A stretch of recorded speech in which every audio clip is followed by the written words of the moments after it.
I'm Tanya Murphy for Jet Beads and Books. I hope you enjoy the projects that we submit to Creative Beading Magazine.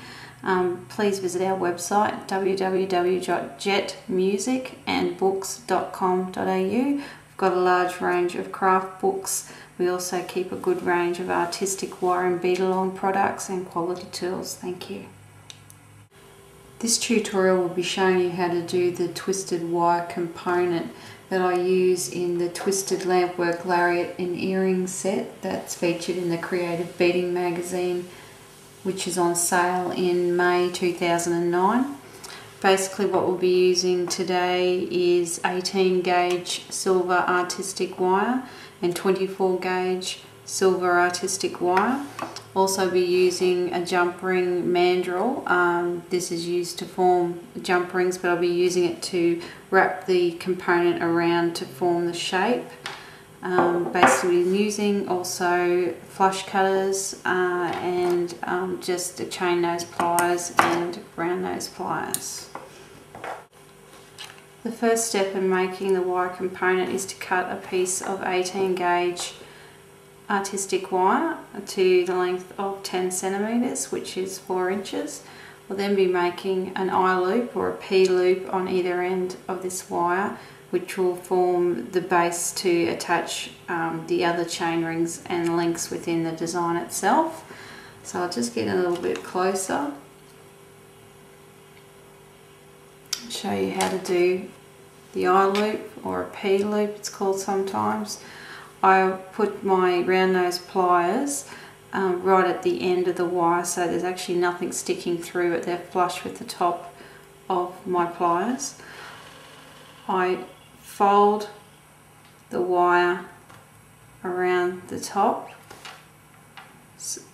like that, take it out, and you've got a P, but it's not the right angle to look finished off. So then I put the tip of my round nose pliers in at the base of the P and then just twist it away, and I've made my P. I'll just straighten that up a little bit. There you go, you've got your P or your I loop on one end. Now I'll do the same on the other end, but I'll have it going in the opposite direction. So I'll have the opening of the P away from me, so it's facing away from me. Do the same with the other end. Sorry, using my round nose pliers, having them there, no wire sticking through, just flush with the top. Wind the wire over the top, pull it out, put my pliers in the base and twist. So you've got a P at either end of the wire.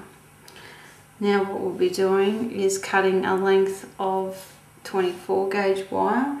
In the instructions for this kit I say to cut it at 90 centimeters long, and we'll be wrapping that around, so I'll show that in a minute.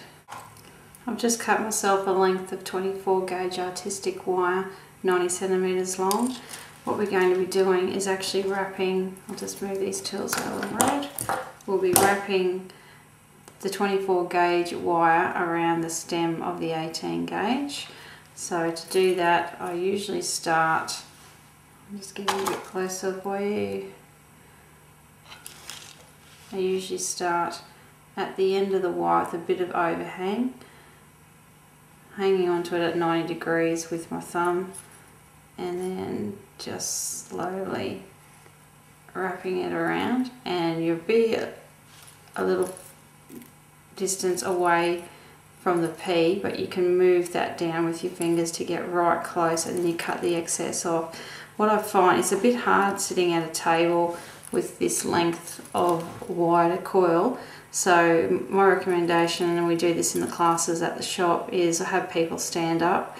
That way the wire's sort of not folding around itself and not kinking up. After about 10 winds, when I'll just zoom out a bit here for you.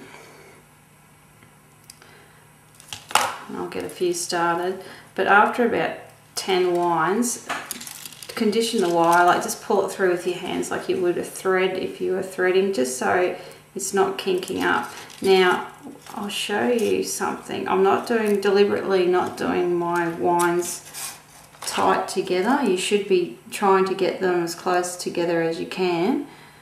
If I come in here, not too sure if the camera will pick this up on the focus, but yeah, there we go. I'm not winding them very close together. So if you find that that's happening to you, and you get them close together with practice, but you can actually push them together with your fingers to get them closer together. If you're worried, if you see that, they've gone a bit closer together.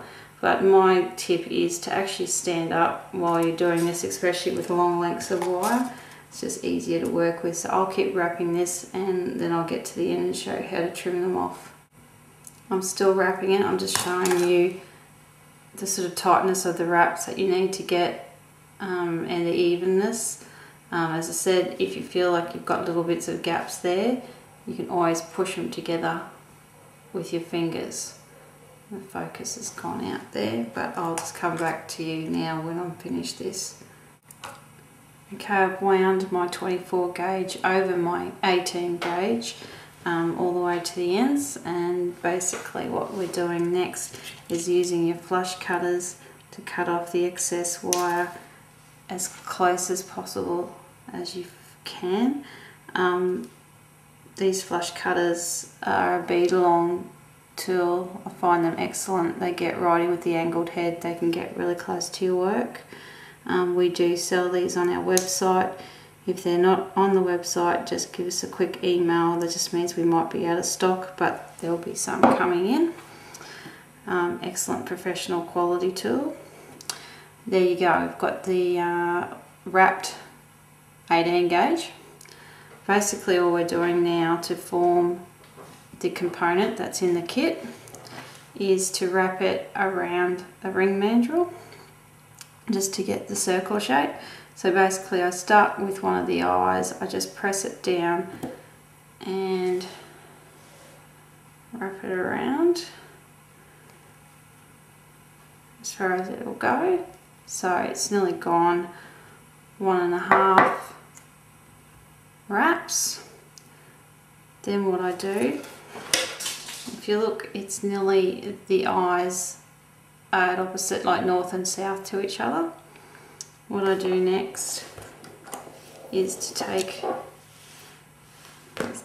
my flat nose pliers, and I want to bend the eye 90 degrees. So there's one of them bent up 90 degrees. You see that?